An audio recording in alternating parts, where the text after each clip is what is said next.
Looks like everything is working out just as it should. That's what I like to see. There's a recall effort against Lucy Ebel of District 2 in Ottawa County. From claims of racism to claims of extremism, the accusations are flying, and it seems like the fighting in the county is going to continue until Democrats have what they want. The claims of wasting county money are only for the conservatives in the district and not for the Democrats. They can waste money on a recall effort if they so choose. We have all the details here that the Holland Sentinel forgot about and the supporting of the Latino community for Lucy Ebel. In other news, the resolution to protect childhood innocence seems like a resolution that most commissioners would want to be on board with. I have talked to Doug Zylstra about his no vote and the reasons behind it. I am Anon Don, and this is the Holmes Politicast.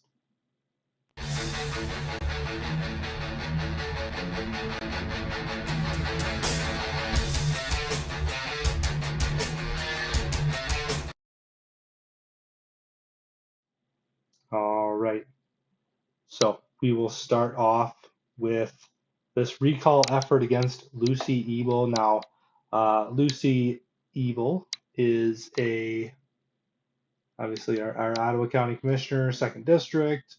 Um, the first appointed or the first elected Latina to be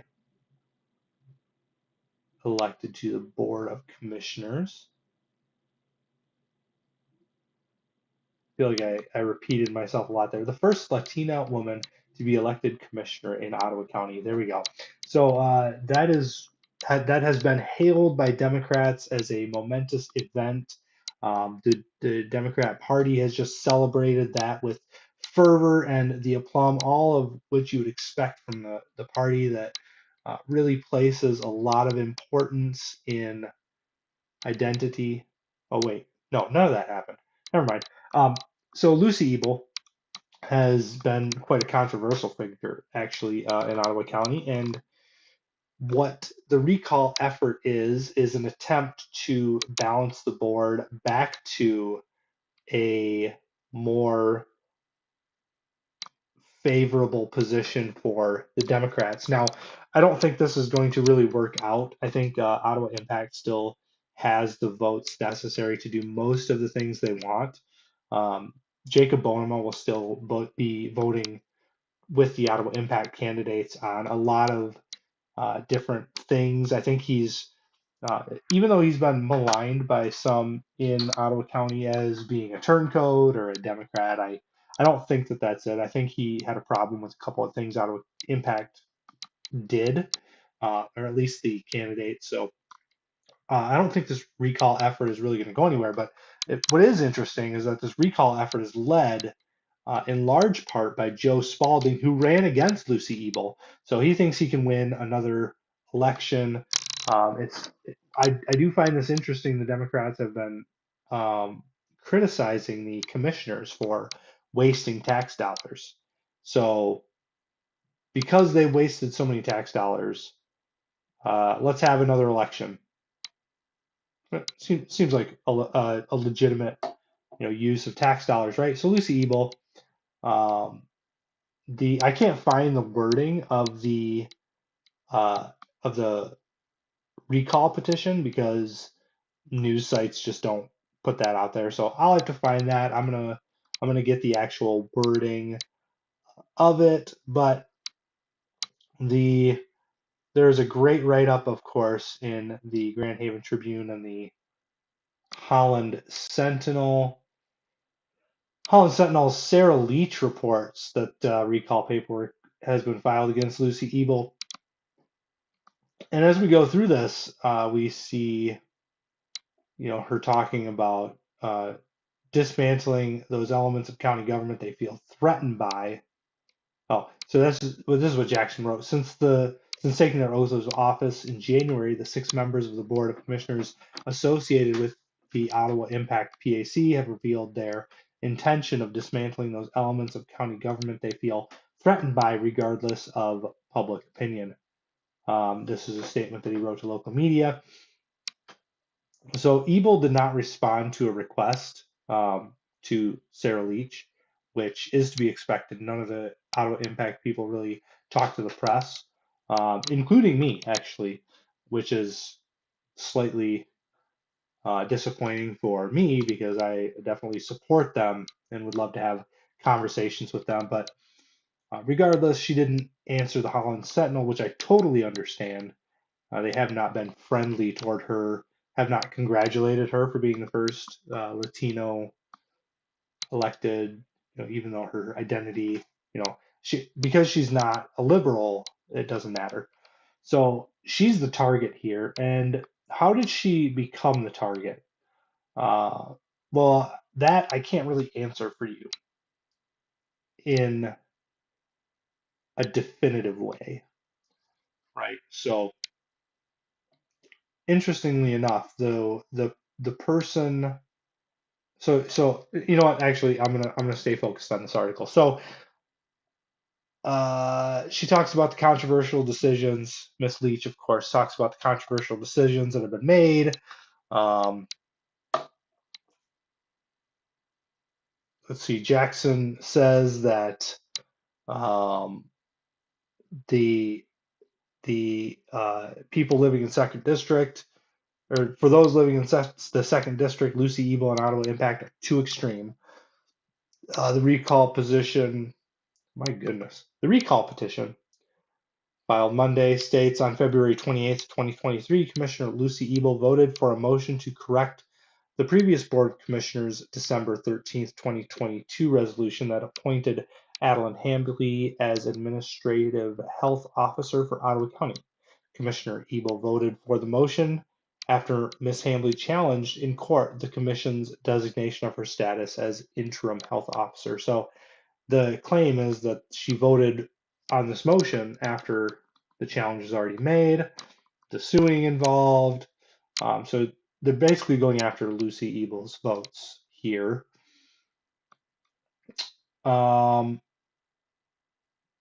And this guy Jackson, we'll hear a little bit more about him, but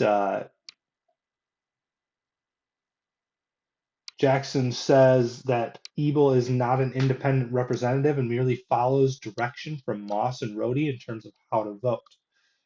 So she is not voting the way we want, and she's a puppet. So their claim is that she consistently fails to engage with the 75% of District 2 registered voters that did not vote for her.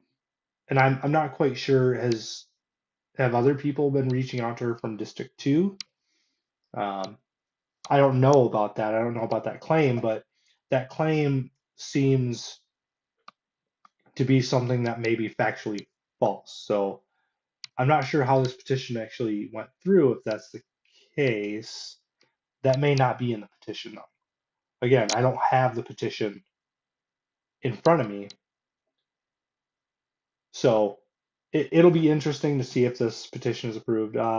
So it says if the language is approved, the petition must receive signatures from a minimum of 25% of the number of people who voted for governor in the most recent election in Ebel's district, which equates to 2,480 signatures. Ebel would also have 10 days to appeal the committee's decision. So Ebel is under fire. I'm sure she's feeling the pressure. I may try to reach out to her and see if I can get her thoughts on this. See if I can get kind of a statement from her. I would love to do that, but I'm not sure if she's interested in talking to. Like, again, I am the press, so I guess some people would consider me the press, and I think that most of the Ottawa County commissioners do. Um, at least in terms of not wanting to speak with me. So interestingly enough, though, the guy filing the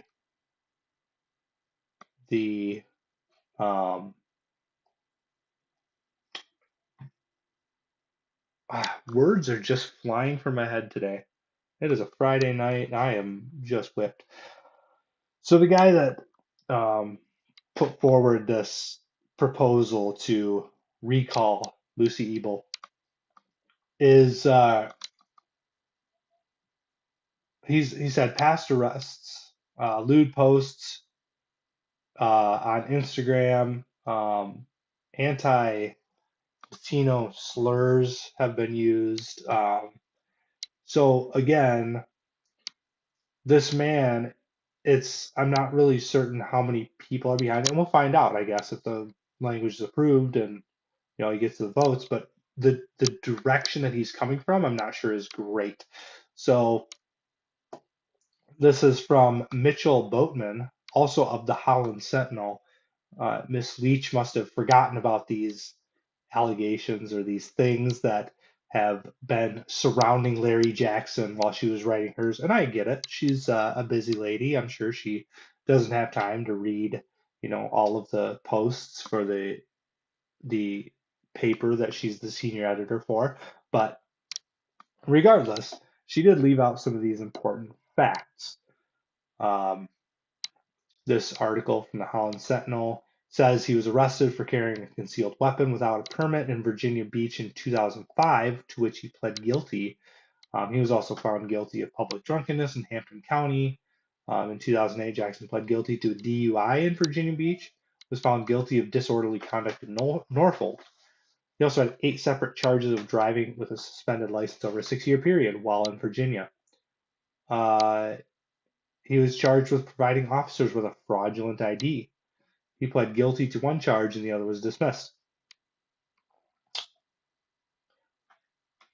Let's see.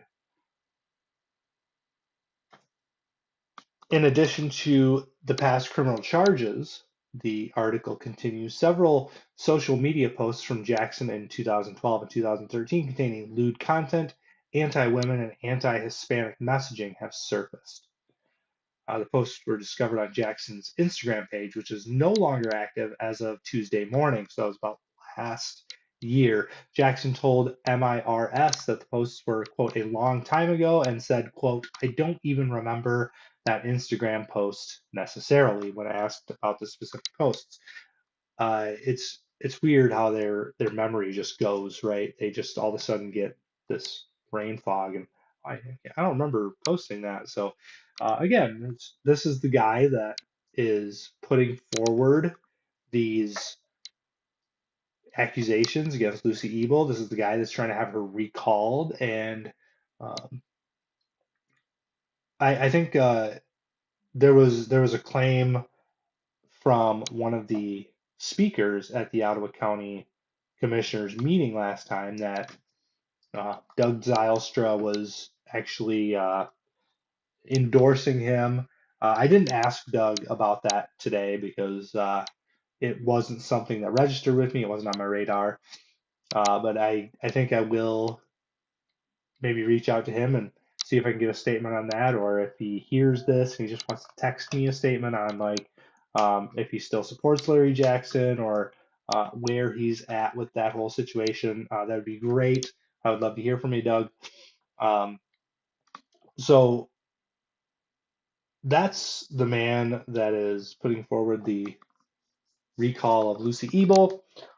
In support of Lucy Ebel is the local Latino group. Um, so this article is from MSN. Let's see, I think it was pulled from Wood Grand Rapids, so Wood TV8. So the article starts, a Latino outreach organization is speaking out against a petition to recall Ottawa County Commissioner Lucy Ebel. Oh, what is this? What is this? I think I may have just found the petition. Oh no, just a link to another article about the petition. Unfortunate. I thought I found the petition language. Unfortunate. Okay. You would think that the petition, where it's a hyperlink, would be like a link to the PDF of the recall petition, right? That would make sense, but that's not how it happened. Um, so the petition filed by Ottawa County Treasurer Larry Jackson, a Democrat, refers to a meeting where commissioners voted 6-5 to revise a November 22nd resolution that appointed health officer Adeline Hambley. So I think they give just some background. So here's where the group comes in.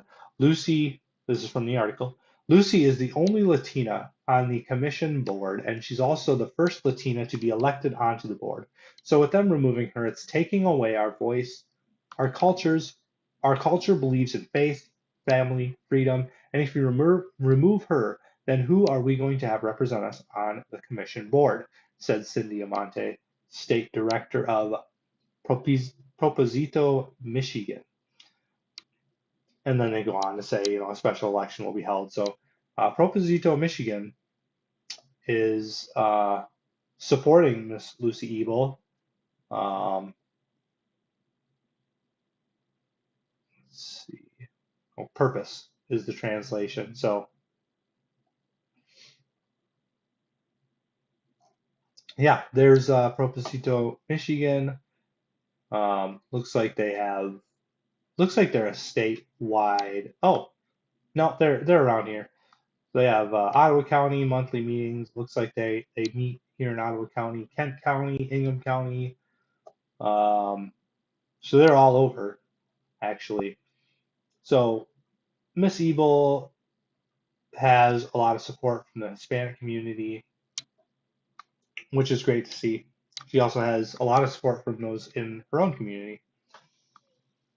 Let's see here. So we'll get to Doug Zylstra. Unfortunately, so I talked with him and I wasn't able to record it.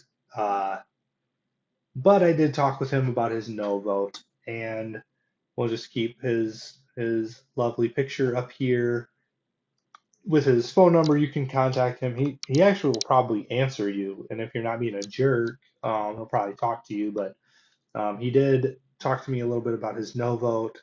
What I'm saying is, please don't call Doug and be a jerk, right? I just ask him questions, and you'll find out what you need to know. So he voted no on the petition or the resolution to preserve or protect childhood innocence. And that seems like kind of a bad proposition or petition or resolution. My goodness, words are hard. Resolution to vote no on. So his reasoning was that there is not enough specificity in what constitute as sexualizing children. Now, I asked him about the specific of a drag show with children attending, where the drag queen is taking people's faces and pushing them into his breasts, where the drag queen is stripping, dancing around seductively or sexually. I asked him if with children being present at this, if this is something that Ottawa County should be supporting monetarily, and I think his answer was that Ottawa County doesn't support it monetarily. The health department was there offering information on monkeypox and COVID-19 vaccines, maybe COVID-19 vaccines. He wasn't sure about that, but the the other thing I asked him about is whether or not we should be giving money to organizations that then support these things. And his response was that uh, parents are able to take their children to these things if they want, and to like my main question there was, is should Ottawa County be supporting the Momentum Center, who then gives money to Grand Haven Pride, where a drag queen is sticking people's face in his breast and he's dancing around for children?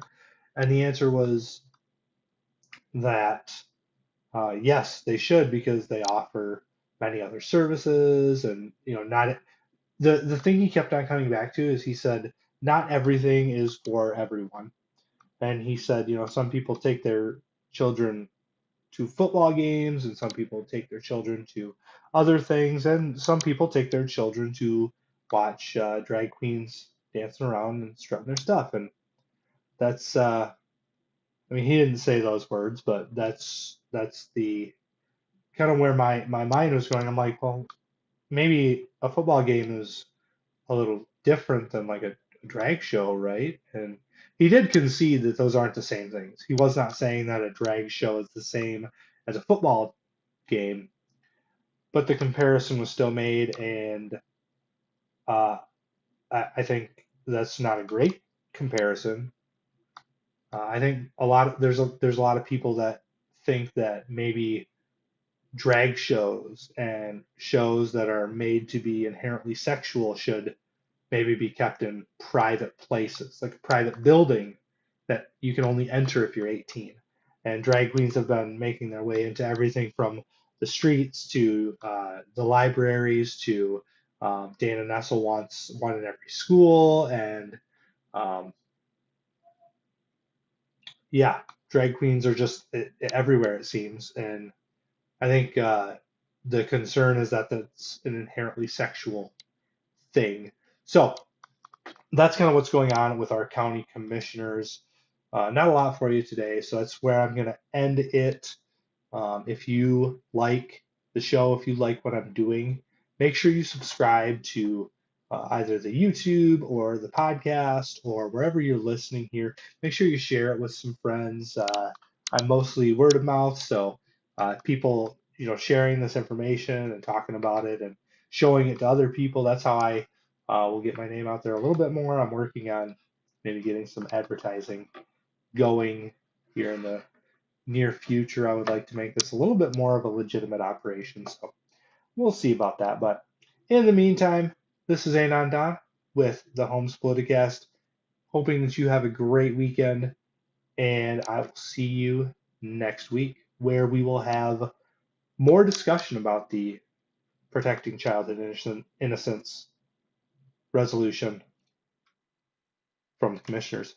I'm Anand. This is the Homes Politicast.